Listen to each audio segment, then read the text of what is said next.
Kumpulan ng mga tao nang rumesponde ang mga pulis sa barangay Abangay sa bayan ng Tapaz pasado hating gabi nitong September 19. Yan ay matapos na i-report sa kanila ang insidente umano ng pamamaril. Naabutan nila ang duguan at nakahandusay na si alias Art, 41 anyos. Agad siyang dinala sa ospital pero idineklarang dead on arrival. Ayon sa mga testigo, nilapitan lang daw ng biktima at inakbayan ng kakilala na si alias Dom. Pero bigla raw bumunot ng baril si Dom. Saka pinaputukan sa dibdib si Art. Walang nakitang komosyon, hindi man lang sila nag-away. Tinitingnan namin ang gulo dito dahil sa kalasingan at saka siguro napikon, baka hindi niya gusto yung aakbayan siya ng biktima. Maliban doon wala naman malalim na dahilan na barilin niya yung biktima. Ang murder weapon na isa raw homemade gun, bit-bit ng suspect sa pag-eskapo. Sa kabilang barangay daw talaga residente si Dom at nagagawi lang sa lugar dahil tagaroon ng napangasawa. Wala naman daw record sa barangay o maging sa pulis ang suspect. Pero ang dalawang kapatid niya, nalaman na sangkot din sa magkahiwalay na insidente ng murder. Tuloy-tuloy naman po ma'am, pag nakapahid kami ng kaso at lalabasan ng waranto, hindi naman to namin titigilan hanggang di na huli to. Hustisya ang hiling ng pamilya ng nasawi habang patuloy na tinutugis ang suspect sa krimen. Mobile Journal, Kayla Makantan, hatid ang mukha ng balita. Araw-araw, tone-toneladang wastewater o dumi mula sa mga kabahayan at iba pang industriya ang napupunta sa planta ng West Zone Concessionaire na Maynilad. Aabot kasi sa 10 milyon ang customers ng kumpanya mula sa Metro Manila at mga karatig probinsya.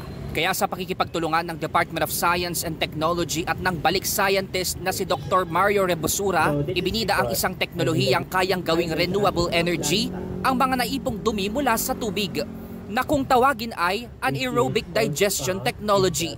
Para po magamit ang biosolids, kailangan po natin i-treat yung ating sludge at ito nga po ay sa pamamaraan ng paggamit ng anaerobic digestion technology. Ang sludge po, isa po to sa mga streams na napoproduce pagkatapos po natin linisin ang ating wastewater. Hindi po ito malinis. So meron po itong mga pathogens or mga bacteria or mga pwedeng magdulot ng sakit.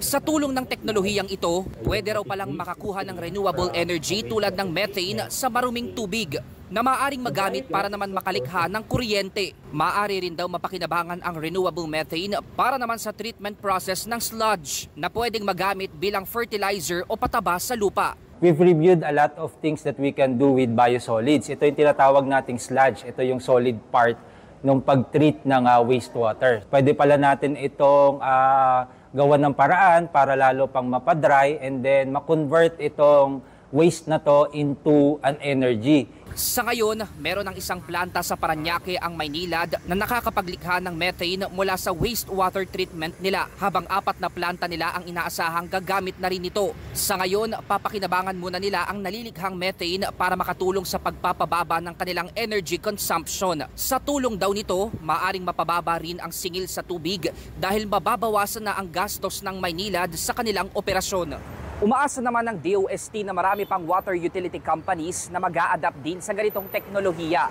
para ang dumi na ating nalilikha magagamit pa sa ibang paraan na kapaki-pakinabang. Mobile journalist Francis Orcio po, hatid ang mukha ng balita.